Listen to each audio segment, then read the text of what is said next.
नमस्कार, आपका राज्य आपकी खबर में आप सभी का बेहद स्वागत। मैं हूं आपके साथ सुचित्रा गुप्ता। बिहार के मोतिहारी से अवैध हथियार तस्करी से जुड़ी एक बड़ी खबर सामने आई। पुलिस ने हथियार तस्करी करने वाले गिरोह के एक सदस्य को गिरफ्तार किया। रघुनाथपुर थाना क्षेत्र के मंजूराहा फायरिंग रेंज के पास डिलीवरी की सूचना पर पुलिस ने विशेष टीम बनाकर घेराबंदी की। तलाशी के दौरान संदिग्ध मोहम्मद अहमद के पास से 5 पिस्टल, 5 जिंदा कारतूस और 10 मैगजीन बरामद हुई।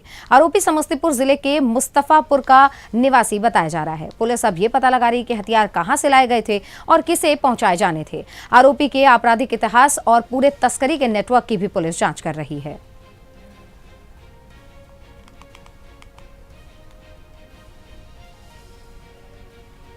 कानपुर में बीजेपी प्रदेश महामंत्री एवं कानपुर बुंदेलखंड क्षेत्र के क्षेत्रीय प्रभारी शंकर लाल लोधी के प्रथम आगमन पर कार्यकर्ताओं ने जोरदार स्वागत किया। केशव नगर स्थित क्षेत्रीय कार्यालय में क्षेत्रीय अध्यक्ष रामकिशोर साहू और बीजेपी कानपुर दक्षिण जिला अध्यक्ष शिवराम सिंह के नेतृत्व में पदाधिकारियों ने बुके और माल्यार्पण उनका करके अभिनंदन किया है। देखिए, प्रेस वार्ता में शंकर लाल लोधी ने कहा कि बीजेपी कार्यकर्ता आधारित संगठन है और बूथ स्तर की मजबूती उसकी प्राथमिकता है। उन्होंने कार्यकर्ताओं से निष्ठा और अनुशासन के साथ संगठन को और मजबूत बनाने और केंद्र और प्रदेश सरकार की जन कल्याणकारी योजनाओं को जनता तक पहुंचाने का आह्वान किया। तमाम ऐसी सीटें हैं जहां भारतीय जनता पार्टी को निराशा हाथ लगती है और आपके ऊपर एक दायित्व है प्रदेश में। कैसे देखते हैं सर पूरे इलेक्शन को? 27 का चुनाव भी नजदीक है, तमाम जातीय समीकरण की भाजपा सेट कर रही है। जहाँ तक सवाल है कि यहाँ पर हमारी कुछ सीटें नहीं हैं हमारे पास, और हमारे पास पिछले दिनों लोकसभा में 10 में 10 थी, हमें इस बार 4 ही प्राप्त हुई हैं। हम सब मिल करके जो जोश हमको लखनऊ से आते समय, लखनऊ पे एक्सप्रेसवे पे चढ़ने से और लखनऊ के एक्सप्रेसवे से उतरने के उपरांत यहाँ तक जो कार्यकर्ताओं में उत्साह दिखा है, बड़ा। सूरत में समुद्री क्षेत्र की सुरक्षा मजबूत करने के लिए सागर सुरक्षा दल के 50 जवानों की नियुक्ति की गई है।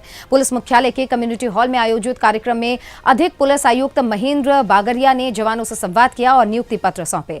उन्होंने समुद्री क्षेत्र में संदिग्ध गतिविधियों पर नजर रखने और स्थानीय स्तर पर सुरक्षा संबंधी जानकारी जुटाने के निर्देश दिए। जवानों से मछुआरों और स्थानीय लोगों के साथ बेहतर संपर्क बनाने को भी कहा गया ताकि महत्वपूर्ण सूचनाएं समय पर मिल सके। अधिकारियों ने जवानों को सतर्कता, अनुशासन और जिम्मेदारी के साथ ड्यूटी निभाने का भी निर्देश दिया। देखिए, हमारे यहाँ 50 सीट गुजरात सरकार श्री द्वारा अप्रूव की गई थी सागर रक्षक दल के लिए, जिसकी निम्मुख प्रोसेस जनवरी 2026 से हमने शुरू की, जिसमें 50 की 50 सीट कड़ी ट्रेनिंग ली गई इनकी। पहले परीक्षा में जितने एसआरडी जवान क्वालिफाई हुए उनकी ट्रेनिंग हुई।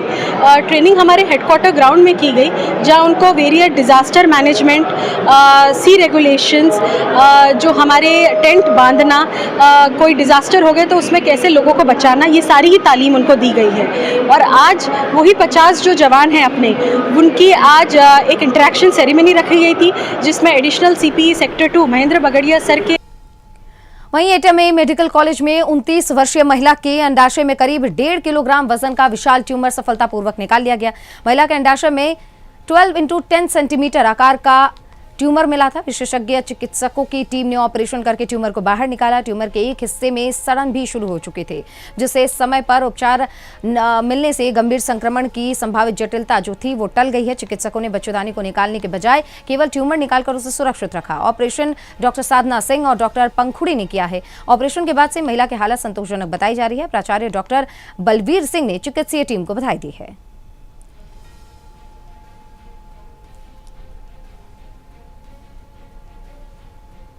तो वहीं कर्नाटक के बेलगावी में बीजेपी विधायक अभय पाटिल के खिलाफ संपत्ति और आय से जुड़े गंभीर आरोपों को लेकर प्रदर्शन हुआ। कन्नड़ साहित्य भवन में सामाजिक कार्यकर्ताओं ने धरना सत्याग्रह कर आरोपों की निष्पक्ष जांच और विधायक इस्तीफे की मांग की। प्रदर्शनकारियों का आरोप है कि अभय पाटिल खुद भ्रष्टाचार, कथित अवैध संपत्ति और किसानों की जमीन पर कब्जे के मामले से जुड़े रहने की बात जो है वो सामने आई है। सामाजिक कार्यकर्ताओं ने कहा है कि पिछले 2 दिनों से अभय पाटिल कांग्रेस सरकार के मंत्री बी नागेंद्र के इस्तीफे की मांग कर रहे हैं।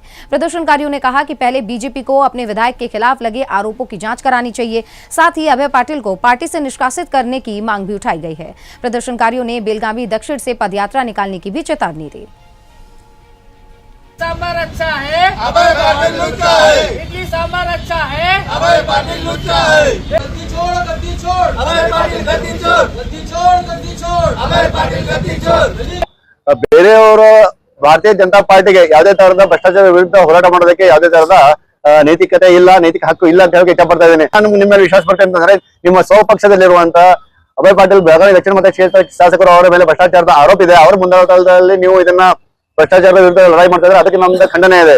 ನೀವು ಮೊದಲು ಅವ್ರದ್ದು ರಾಜೀನಾಮೆ ನೀವು ಕೇಳ್ಕೊಳ್ಳಿ ಅಥವಾ ಪಕ್ಷದಿಂದ ಉಚ್ಚಾಟನೆ ಮಾಡ್ಬೇಕು ಅವ್ರಿಗೆ. ಅದನ್ನ ಬಿಟ್ಟು ನೀವು ನಿಮ್ಮ ಪಕ್ಷದಲ್ಲಿ ಭ್ರಷ್ಟಾಚಾರಿಗಳನ್ನ ಇಟ್ಕೊಂಡು ನೀವು ಬೇರೆ ಪಕ್ಷ ಅಥವಾ ಬೇರೆಯವರ ಬಗ್ಗೆ ನಿಮ್ಗೆ ಮಾತಾಡಕ್ಕೆ ಯಾವುದೇ ನೈತಿಕತೆ ಇಲ್ಲ ಅಂತ ಹೇಳ್ಕೊಂಡು ನಾನು ನಮ್ಗೆಲ್ಲ ಬಿಜೆಪಿಗೆ ಬುದ್ಧಿಮತ್ತೆ ಹೇಳಕ್ಕೆ ನಾನು ಇಚ್ಛೆ ಪಡ್ತಾ ಇದ್ದೆ ಅಂತ ಹೇಳ್ಕೊಂಡು ಇನ್ನೂ ಉಗ್ರ ಹೋರಾಟ ದಕ್ಷಿಣ ಮತಕ್ಷೇತ್ರದಲ್ಲಿ ನಾವು तो वहीं मथुरा में लंपी रोग का प्रकोप बढ़ने से गौवंश पालकों की चिंता बढ़ गई है। सरकारी आंकड़ों के अनुसार जिले में 100 से ज्यादा गौवंश लंपी से पीड़ित हुए हैं। इनमें 23 मामले सक्रिय जो हैं बताए जा रहे हैं। सर्वाधिक मामले वृंदावन क्षेत्र से सामने आए हैं। गोवर्धन में गौसेवकों ने बीमार निराश्रित गौवंश के लिए अस्थायी आइसोलेशन सेंटर बनाए हैं, जहां पर 24 से ज्यादा गौवंश लाए गए हैं, जबकि उपचार के दौरान करीब 25 गौवंशों की मौत की खबर भी सामने आई है। जिले में पशु मेले और साप्ताहिक पशु हाट लगने के कारण लंपी के बढ़ते प्रकोप से इन पर भी अब संकट मंडराता हुआ नजर आ रहा है। लंपी बहुत तेज़ी से फैल रहा है, इसको लेकर क्या अवेयरनेस की जा रही है? देखिए, लंपी स्किन डिसीज एक वायरस विषाणु से होने वाली बीमारी है। यह एक संक्रामक बीमारी है। विगत 15 दिन से हमारे जनपद में लंपी स्किन डिसीज के केस मिल रहे हैं। हमने 20 जून को ही लंपी स्किन डिसीज का टीका मंगवा लिया था।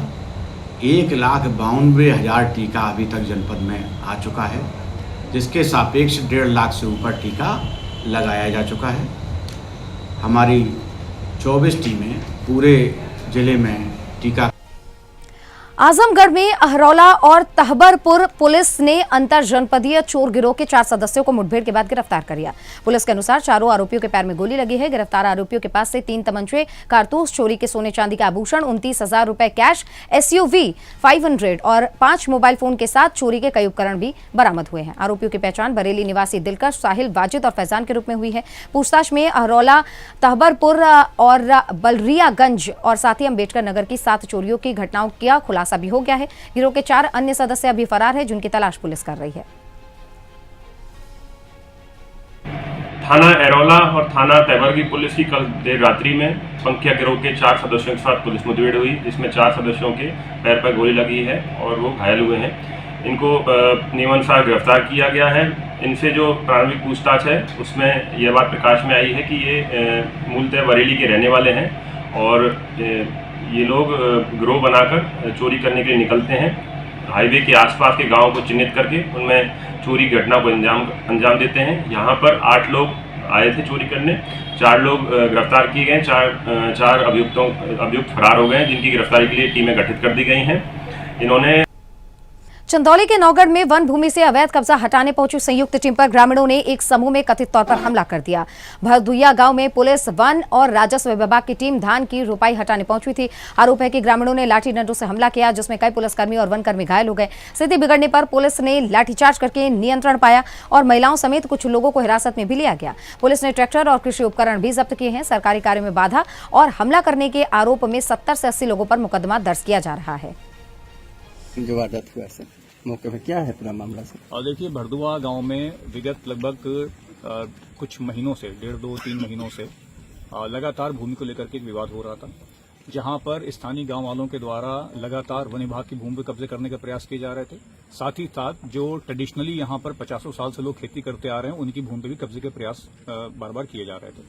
इस संबंध में पूर्व में भी 2-3 घटनाएं हुई थी, जिसपे वन विभाग की टीम, राजस्व की टीम एवं पुलिस टीम के द्वारा गांव वालों से वार्ता की गई थी, उनको समझाने का प्रयास किया गया था।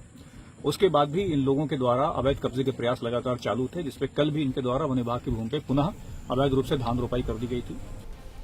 तो वहीं ललितपुर में बेसमेंट में चल रहे कथित व्यावसायिक प्रतिष्ठानों को लेकर प्रशासन पर लापरवाही के आरोप लग रहे हैं। आरोप है कि बेसमेंट में अस्पताल, मॉल, बैंक, शोरूम और कोचिंग सेंटर संचालित हो रहे हैं। इन स्थानों पर संकरी सीढ़ियां हैं, सीमित रास्ते हैं, हवा और प्रकाश की उचित व्यवस्था नहीं होने की भी बात कही जा रही है। कोचिंग सेंटरों के बाहर वाहनों की व्यवस्था नहीं होने की वजह से लोगों को परेशानी का सामना करना पड़ रहा है। स्थानीय लोगों का आरोप है कि अभियान केवल औपचारिकता तक ही सीमित है और नोटिस या प्रभावी कार्रवाई नहीं देखने को मिल रही। सदर एसडीएम ने कार्रवाई के लिए समय मांगा है।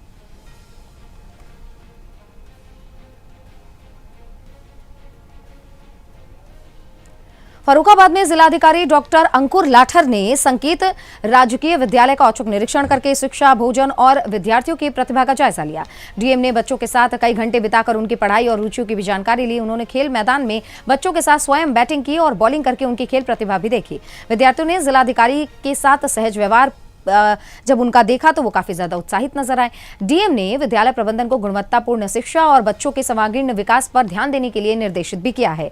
उन्होंने भोजन की गुणवत्ता और स्वच्छता में लापरवाही न बरतने और नियमित निगरानी के निर्देश दिए हैं। डीएम ने बच्चों को मन लगाकर पढ़ने और अपनी प्रतिभा को निखारने के लिए भी प्रेरित किया।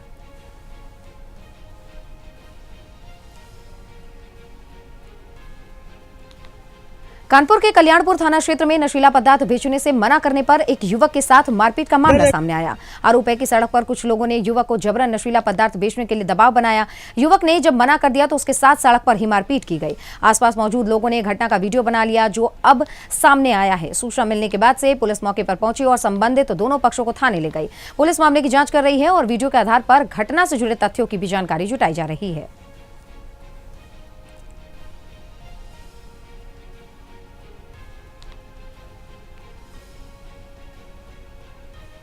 वहीं मुंगेर में गंगा का जलस्तर फिर से बढ़ने से निचले इलाकों में बाढ़ का पानी पहुंचने लगा है। बढ़ते जलस्तर के साथ गंगा घाटों पर श्रद्धालुओं की सुरक्षा भी अब चुनौती बन गई है। गहरे पानी में जाने से रोकने के लिए घाटों पर सुरक्षा घेरा लगाया गया है, लेकिन श्रद्धालु इसे पार करके गहरे पानी में जा रहे हैं। तेज बहाव से अगर किसी की दिक्कत होती है, किसी को परेशानी होती है, तो ऐसे लापरवाही की वजह से कहीं बड़ा हादसा ना हो जाए, इसको लेकर भी प्रशासन अलर्ट नजर आ रही है। प्रशासन ने घाटों पर स्थानीय गोताखोरों की तैनाती कर दी है। लोगों से सुरक्षा घेरे के आगे नहीं जाने और बच्चों और बुजुर्गों का विशेष ध्यान रखने की भी अपील की गई है।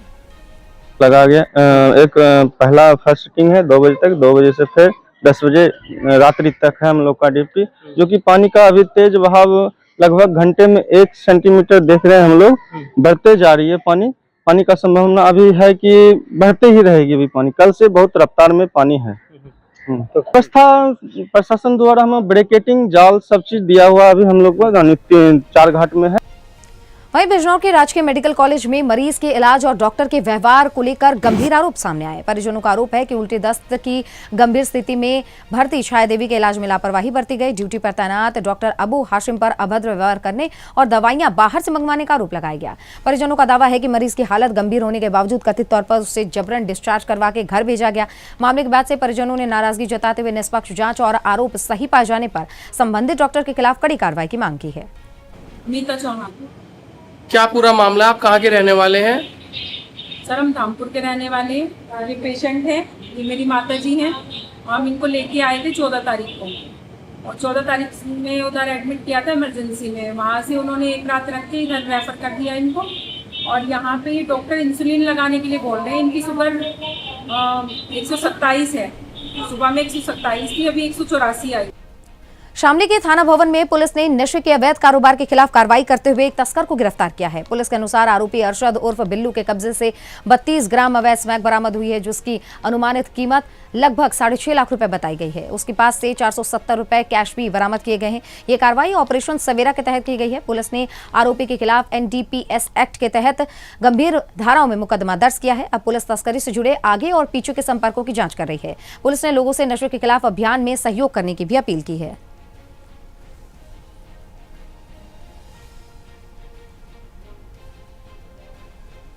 ललितपुर में पंचायत सदस्य पंडित लीलाधर दुबे कल्लू महाराज पर दर्ज मुकदमे की निष्पक्ष जांच की मांग को लेकर अखंड ब्रह्मांड मंडल ने प्रदर्शन किया। 20 अगस्त को सैकड़ों समाज बंधु पवन ग्रैंड से जुलूस के रूप में पुलिस अधीक्षक कार्यालय पहुंचे और पुलिस अधीक्षक को ज्ञापन सौंपा। संगठन ने आरोप लगाया है कि लीलाधर दुबे के खिलाफ षड्यंत्र के तहत झूठा मुकदमा दर्ज कराया गया है और उन्हें बदनाम करने का भी प्रयास किया जा रहा है। कुछ दिनों पहले वायरल वीडियो के मामले में बसपा ने घंटाघर पर प्रदर्शन किया था, जिसके बाद से पुलिस ने मामला दर्ज किया था। इसी प्रकरण में ब्राह्मण ब्राह्मण समाज ने जिलाधिकारियों और पुलिस अधीक्षक से निष्पक्ष जांच की मांग की है।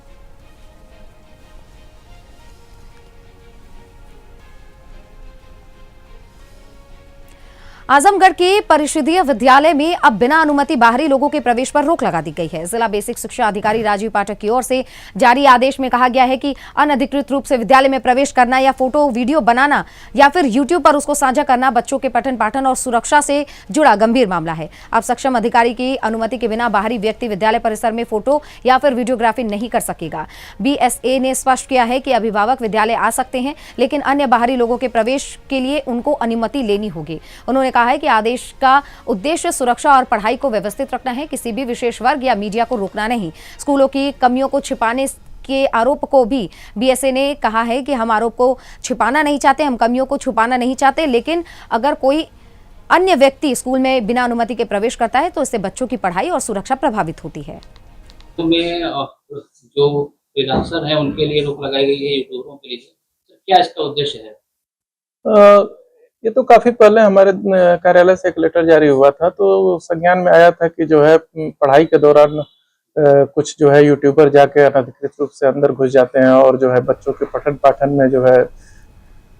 तो वहीं फर्रुखाबाद में 30 लाख रुपए की लूट का पुलिस ने महज 24 घंटे के भीतर खुलासा कर दिया। पुलिस अधीक्षक कार्तिक सिंह के निर्देश पर कार्रवाई करते हुए पुलिस ने 3 आरोपियों को गिरफ्तार किया और कब्जे से लूटे गए 24 लाख रुपए और घटना में इस्तेमाल की गई बाइक बरामद की। 18 अगस्त की रात मोहम्मदाबाद कोतवाली क्षेत्र में खाटू श्याम मंदिर के पास GBA स्टील कंपनी के मुनीब संदीप गौतम से तमंचा दिखाकर 30 लाख रुपए लूट लिए गए थे। पुलिस के अनुसार कंपनी के चालक शिव कुमार ने अपने भाई कुंवर बहादुर और साथी विशाल और उमेश के साथ मिलकर योजना बनाई थी। पुलिस ने शिव कुमार, विशाल और उमेश को गिरफ्तार कर लिया है, जबकि आरोपी 6 लाख रुपए लेकर फरार है। उसकी गिरफ्तारी के लिए टीम लगाई गई है। घटना का खुलासा करने के बाद पुलिस की टीम ने जिसने बड़ी कड़ी मेहनत करके इन टीमों को गिरफ्तार किया है, उनको 25,000 रुपए का इनाम भी देने की घोषणा की गई है। मोहम्मदाबाद में स्टील कंपनी के मुनीम के साथ लूट घटना हुई, पुलिस ने क्या खुलासा किया, कितनी बरामदगी, कितने लोग गिरफ्तार हुए? देखिए, जो 18 अगस्त को एक लूट की घटना मोहम्मदाबाद थाना क्षेत्र में हुई थी, उसमें जो GBA स्टील के ड्राइवर है उसी का इन्वॉल्वमेंट था। उसके साथ 3 और व्यक्ति थे जिन्होंने मिलकर ये घटना कार्य की थी। इनके पास से लगभग 24 लाख की बरामदगी हमने कर ली है। बाकी के 7 लाख 6 लाख के लिए भी टीमें लगी हुई हैं और जल्दी उसमें। छत्तीसगढ़ में कांकेर के कोयली बेड़ा क्षेत्र में पेनकोड़ो गांव में PV 75 मार्ग से जोड़ने वाली सड़क की बदहाल स्थिति से ग्रामीण परेशान हैं। सड़क पर जगह जगह पर बड़े गड्ढे हो गए हैं, जिससे ग्रामीणों को आवागमन में भारी परेशानियों का सामना करना पड़ रहा है। खासतौर पर आपात स्थिति में मरीजों को अस्पताल पहुंचाना भी चुनौतीपूर्ण बन गया है। समस्या को लेकर सरपंच सूरज कड़िया ने ग्रामीणों के साथ बैठक की और शासन प्रशासन से सड़क की जल्द मरम्मत और पुनर्निर्माण कराने की मांग की है। ग्रामीणों का कहना है कि सड़क ठीक होने से आवागमन सुगम होगा और लोगों को बड़ी राहत मिलेगी। परिचय दीजिए। मैं श्री शुक्लू रामधुआ ग्राम पेनकोटो से। यहाँ कुछ समस्या को लेकर सब एकत्रित हुआ, क्या समस्या है आप लोगों का? ये समस्या हमारा जैसे छोटे छोटे बच्चे, बड़े बुजुर्ग जैसे इस रास्ता में चलते हैं तो कई वर्षों से खराब पड़ा हुआ है, इसको कोई ध्यान नहीं दे रहा है। तो आप लोग इस रास्ते के विषय में क्या कहना चाहेंगे? इस रास्ते के विषय में हम लोग यही कहना चाहते हैं, जैसे हमारा सामने बाजार मरोड़ा होता है, एक अच्छा बाजार होता है, लेकिन हम लोग वहाँ जा नहीं सकते इस रास्ता खराब के कारण से, और कई दुर्घटना। कांकेर के पंखाजुर में ग्राम हृदयपुर के ग्रामीण हरि मंदिर निर्माण कार्य पर लगे रोक को हटाने की मांग को लेकर एसडीएम कार्यालय पहुंच गए। गुरुवार को बड़ी संख्या में महिला और पुरुष ग्रामीणों ने एसडीएम के नाम ज्ञापन सौंपा है। ग्रामीणों का कहना है कि प्रस्तावित हरि मंदिर निर्माण उनकी धार्मिक और सामाजिक आस्था से जुड़ा हुआ है और वे यहाँ पर कई वर्षों से पूजा अर्चना करते आ रहे हैं। निर्माण कार्य पर रोक लगाने से मंदिर का काम प्रभावित हो रहा है। ग्रामीणों ने प्रशासन से मामले में जल्द ही आवश्यक कार्रवाई की मांग की है और साथ ही निर्माण में आ रही बाधा को दूर करने की भी मांग की है। ग्रामीणों ने कहा है कि शांतिपूर्ण तरीके से वो अपनी मांग रख रहे हैं। प्रशासन से शीघ्र समाधान की उन्हें उम्मीद है। कि एसटी लगा हुआ है, एसटी के कारण से वहाँ पे जो काम है वो बंद है। जितने सामान है नष्ट हो रहा है बारिश की वजह से। उस मंदिर में हम लोग बहुत साल से पहले से ही पूजा आसरा कर रहे हैं, तो उसका एसटी हम लोग को हटाना चाहिए, यही हम लोग मांग कर रहे हैं। मंदिर में यानी कि एसटी लगा हुआ है, एसटी के कारण से वहाँ पे जो काम है वो बंद है। जितने सामान है नष्ट हो रहा है बारिश की वजह से। उस मंदिर दरभंगा के केवटी प्रखंड स्थित राजकीय मध्य विद्यालय मझीगामा में कथित वित्तीय और शैक्षणिक अनियमितताओं को लेकर ग्रामीणों ने जांच की मांग उठाई है। ग्रामीणों ने प्रधान शिक्षक फिरोज आलम और वित्तीय सचिव सुनील कुमार भारती पर फर्जी छात्र उपस्थिति दर्ज कराने और मध्याह्न भोजन योजना में अनियमितताओं समेत कई आरोप लगाए। मझीगामा पंचायत के ग्रामीणों ने जिला पदाधिकारियों को ज्ञापन देकर उच्च स्तरीय जांच और दोषी पाए जाने पर कार्रवाई की मांग की है। वहीं दलित चेतना मंच के राष्ट्रीय अध्यक्ष डॉक्टर वीरेंद्र पासवान ने जिला शिक्षा पदाधिकारी विद्यानंद ठाकुर से कार्रवाई की मांग की है और 4 दिनों के भीतर अगर कार्रवाई नहीं हुई तो कार्यालय घेराव की चेतावनी भी दी है। हालांकि आरोपों की स्वतंत्र पुष्टि नहीं हुई है और शिक्षा विभाग की जांच के बाद ही वास्तविक स्थिति स्पष्ट हो पाएगी। दरभंगा जिला में जो मझगामा पंचायत है वहाँ स्कूल में जो अनियमितता को लेकर जो न्यूज़ चल रही है, वायरल हो रहा है, जो कि एचएम जो है आकस्मिक छुट्टी पर है और यहाँ तक कि जो है 113 बच्चे मौजूद हैं और अटेंडेंस बना है 186 बच्चे का। तो देख रहे हैं कि उस फुटेज में यही दिखने को मिला है कि ड्यूटी के आवर में जो टीचर सो रहे हैं, एंजॉय का जो एग्ज़ाम हुआ है घोटाले को लेकर, जो मतलब जो है अभी जो शिक्षा विभाग जो बिहार में जो है जिस तरीक़ा से चौपट बना हुआ है, क्या कहेंगे इसके बारे में? देखिए, बिहार सरकार में जो शिक्षा व्यवस्था है वो बिहार सरकार में नहीं पूरे भारत में देख रहे हैं कि शिक्षा व्यवस्था चरमरा गई है और नीट का एग्ज़ाम इतना बड़ा आंदोलन का रूप ले लिया।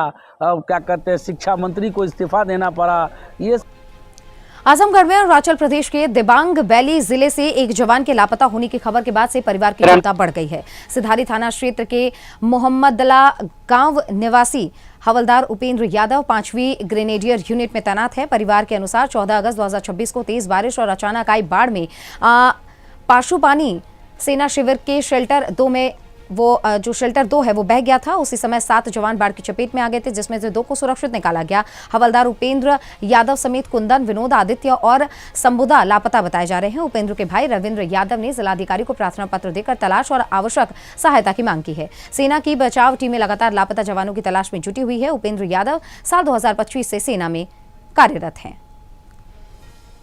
क्या समस्या हुई, क्या जिलाधिकारी लोग आए हैं, हमारे बड़े भैया थे, चाचा के लड़के थे, उनका ड्यूटी अरुणाचल प्रदेश वो आर्मी में थे, 5वीं ब्रिगेडियन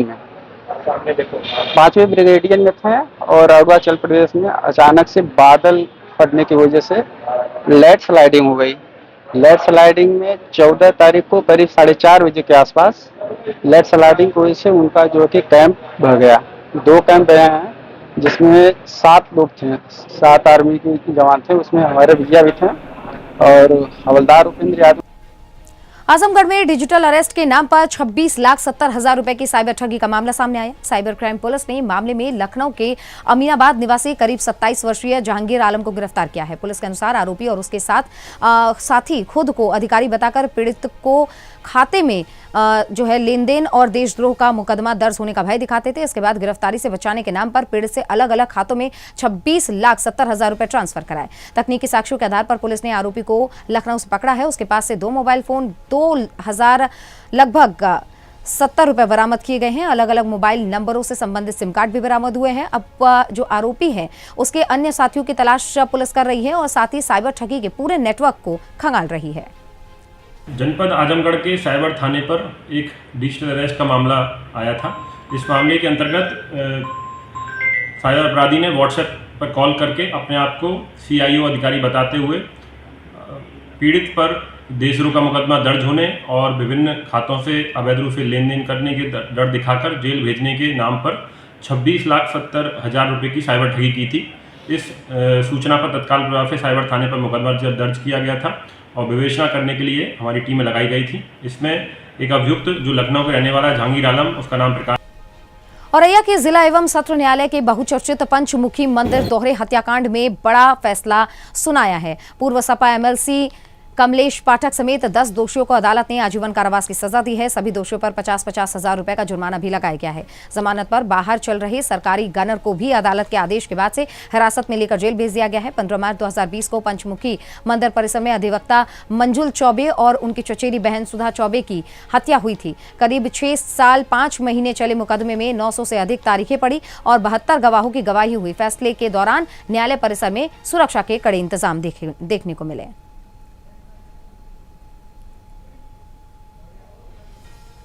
बढ़ते अगली खबर की ओर। ये खबर अमेठी से है, जहां पर जामो थाना क्षेत्र के पूरे दीवान गांव में 25 वर्षीय विवाहिता पूनम का रक्त से लथपथ शव संदिग्ध परिस्थितियों में घर के अंदर मिला। मृतका के गले पर धारदार हथियार से वार के निशान किए गए। देखिए, सूचना पर पुलिस और फोरेंसिक की टीम मौके पर पहुंची और सबूत इकट्ठा किए। मृतका की नाबालिग बेटी ने पुलिस को बताया कि मां का चाचा से विवाद हुआ था। विवाद के दौरान चाचा ने मां को मार दिया। वहीं मृतका के परिजनों ने ससुराल पक्ष पर हत्या का आरोप लगाया है। परिजनों ने मोबाइल और एक पायल गायब होने की बात भी कही है। पिता की तहरीर पर पुलिस ने मुकदमा दर्ज कर लिया है। पुलिस अधीक्षक सरवण टी ने बताया है कि मौत का वास्तविक कारणों का पता पोस्टमार्टम की रिपोर्ट के बाद ही चल पाएगा। आज दिनांक 20/8/2026 को समय करीब 12 बजे थानाध्यक्ष जामो को सूचना मिली कि उनके थाना क्षेत्र स्थित गांव पूरी दीवान में पूनम, जिसकी उम्र करीब 25 वर्ष है, अपने ससुराल में घर के अंदर ही मृत अवस्था में पड़ी हुई है। तत्काल थाना प्रभारी पुलिस टीम के साथ मौके पर पहुंचे। घटनास्थल का निरीक्षण किया गया। डेड बॉडी के निरीक्षण के दौरान उसके बोकारो के सिटी थाना क्षेत्र की कोऑपरेटिव कॉलोनी स्थित प्लॉट नंबर 67 में गुरुवार शाम को 5 बजे मकान के बाथरूम से अज्ञात महिला का शव मिलने से सनसनी फैल गई। शव बिल्कुल निर्वस्त्र था और बिल्कुल अचेत अवस्था में मिला, जिसके बाद से पुलिस ने मौके पर पहुंचकर जांच शुरू की। पुलिस के अनुसार अभी शव की आधिकारिक पहचान नहीं हो सकी है। स्थानीय स्तर पर आशंका है कि शव उसी मकान में रहने वाली महिला का हो सकता है, लेकिन पुलिस ने इसकी पुष्टि अभी तक नहीं की है। बताया गया है कि मकान में रहने वाली महिला और उसका बेटा भी फिलहाल लापता है। मकान का अधिकांश हिस्सा खाली बताया जा रहा है। पुलिस ने शव को पोस्टमार्टम के लिए भेजने की कार्रवाई शुरू कर दी है। महिला की पहचान, मौत के कारणों का पता और घटना की परिस्थितियों की जांच की जा रही है। पोस्टमार्टम रिपोर्ट आने के बाद ही वास्तविक वजह स्पष्ट हो पाएगी।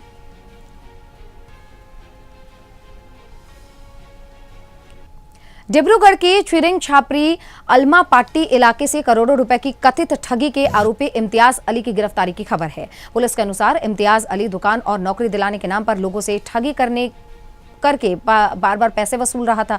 पुलिस ने उसके घर से गिरफ्तार किया है। बताया गया है कि गिरफ्तारी के डर से आरोपी ने घर का दरवाजा बंद करके खुद को अंदर छुपा लिया था।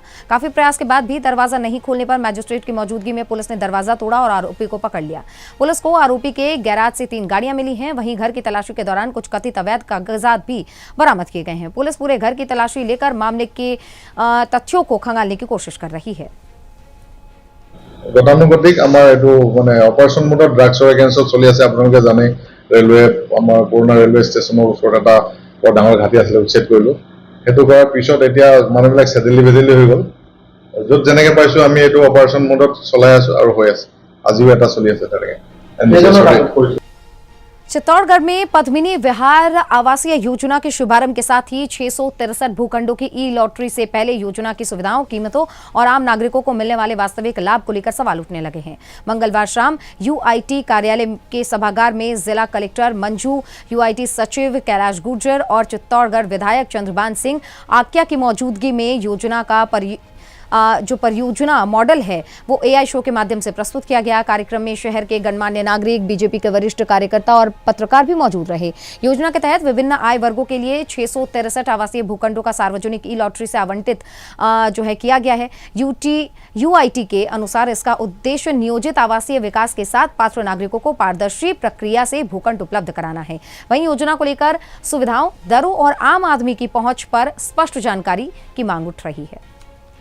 आईटी चित्तौड़गढ़ के द्वारा पद्मिनी विहार आवासीय योजना आज लॉन्च करी गई है। ये 40.8 हेक्टेयर में हमारे द्वारा डेवलप की गई आवासीय योजना है और इसके द्वारा जो लॉटरी में जो भूखंड दिए जाने हैं उनकी प्रक्रिया बताने के लिए और उसका शुभारंभ किया गया है। तो लॉटरी के द्वारा जो एप्लीकेंट हैं वो ऑनलाइन हमारी साइट से अप्लाई कर सकते हैं और आज दिनांक से लेकर 30 सितंबर तक आवेदन करने की तिथि है और लॉटरी निकालने की दिनांक 18 नवंबर।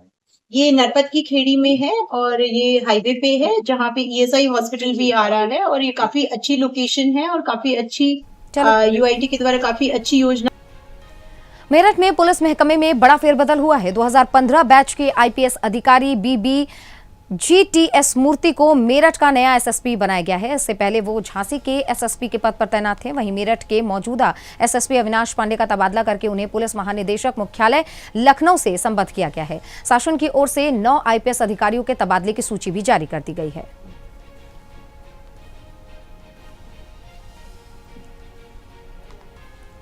समस्तीपुर के उजियारपुर प्रखंड के रामपुर समतू गांव के अमरदीप कुमार संघर्ष से सफलता की मिसाल बन रहे हैं। बाल मजदूरी के दौर में ट्यूशन पढ़ाकर उन्होंने उच्च शिक्षा हासिल की और विदेश में भी काम किया। गांव लौटने के बाद उन्होंने किसानों को कम लागत में बेहतर खेती और लाभ के तरीके बताए। अमरदीप ने गेहूं, सरसों, दाल, मूंग, सब्जी और साथ साथ चावल, मखाना और भी डेयरी उद्योगों में किसानों को जोड़ा है। अब देखिए, कृषि आधारित उत्पादों की बिक्री और उन्हें विदेश भेजने की दिशा में काम किया जा रहा है। अब सैकड़ों किसान उनसे जुड़कर कृषि क्षेत्र में नए अवसरों को तलाश रहे हैं। FEO इस संगठन का मुख्य उद्देश्य किसानों के हित के लिए फर्टिलाइजर की उपलब्धता ससमय उचित मूल्य पे मिले, क्योंकि बाजारों में अक्सर शिकायत आती है यूरिया और DAP या फिर बीज वगैरह उचित मूल्य पे सरकार की सब्सिडी वाली दुकानों पे उपलब्ध नहीं रहती है। लेकिन इन्होंने इस गांव में स्थापित जो FPO संगठन किया है, इसका मूल रूप से उद्देश्य क्या है और कृषि आधारित हमने समथू फार्मर प्रोड्यूसर कंपनी लिमिटेड, जिसको शॉर्ट में हम समथू FPO बोलते हैं, इसका एस्टैब्लिश किया। ये प्रधानमंत्री का 10,000 FPO के अंदर रजिस्टर्ड। आजमगढ़ के बरहद थाना क्षेत्र में गुरुवार दोपहर करीब 40 वर्षीय बानू की हत्या से सनसनी फैल गई। महिला का शव घर के अंदर फर्श पर खून से लथपथ मिला और गले पर धारदार हथियार के निशान पाए गए। स्कूल से लौटे बच्चे ने मां को मृत अवस्था में देखा, जिसके बाद पुलिस को सूचना दी गई। SP city Madhuban Singh, CO Lalganj Bhupesh Pandey, थाना अध्यक्ष चंद्रदीप कुमार और फॉरेंसिक टीम ने मौके पर पहुंचकर साक्ष्य जुटाए। शव पोस्टमार्टम के लिए भेजा गया है। घटना के खुलासे के लिए 3 पुलिस टीमें गठित की गई हैं। साथ ही सर्विलांस, STF और डॉग स्क्वाड जांच में जुटे हुए हैं।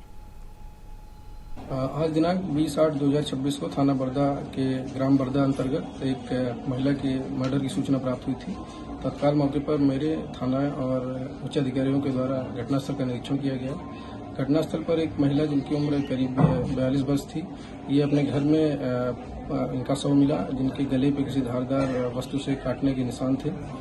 प्रकरण में पोस्टमार्टम के लिए मृतका के शव को भेज दिया गया। साथ ही फॉरेंसिक टीम और डॉग स्क्वाड को बुलाया गया है। घटना के अनावरण के लिए 3 टीमें थाने स्तर से। तो फिलहाल के लिए आपका राज्य आपकी खबर में बस इतना ही। आप बने रहिए सुदर्शन न्यूज के साथ। नमस्कार।